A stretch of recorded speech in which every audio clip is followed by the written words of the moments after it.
ನಮಸ್ಕಾರ. 1 minute stock market class episode number 9 ಗೆ ಸ್ವಾಗತ ಮತ್ತು ಸುಸ್ವಾಗತ. ಇವತ್ತಿನ ವಿಷಯ can there be a loss in long term investment in stocks? ಅದಕ್ಕೆ ಉತ್ತರ ಎಸ್ ಅಂಡ್ ನೋ. ನೀವೇನಾದ್ರೂ 5, 10, 15, 20 ವರ್ಷ ಯಾವ್ದಾದ್ರೂ ಕಂಪನಿಯಲ್ಲಿ ಹಾಕಿದ್ರೆ ಆವಾಗ ಶೇರಿನ ಪ್ರೈಸ್ ಮೇಲಕ್ಕೆ ಹೋಗಿ ನಿಮಗೆ ಪ್ರಾಫಿಟ್ ಬರುತ್ತೆ. Specially if it is large cap company, index stocks are blue chips.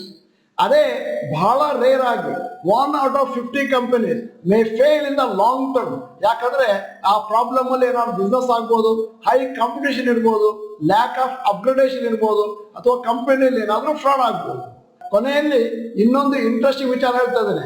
ಕೆಲವು ಕಂಪನಿಗಳಲ್ಲಿ ಅತಿ ಕಡಿಮೆ ಲಾಸ್ ಇದ್ರೂ ಕೂಡ ಅದು ಬ್ಯಾಂಕಿನ FD ಅಥವಾ ಪೋಸ್ಟ್ ಆಫೀಸ್ನ ರೇಟಿಗಿಂತ ಯಾವಾಗಲೂ ಮೇಲೇನೆ ಇರುತ್ತೆ ಅಂತ ತಜ್ಞರ ಅಭಿಪ್ರಾಯ.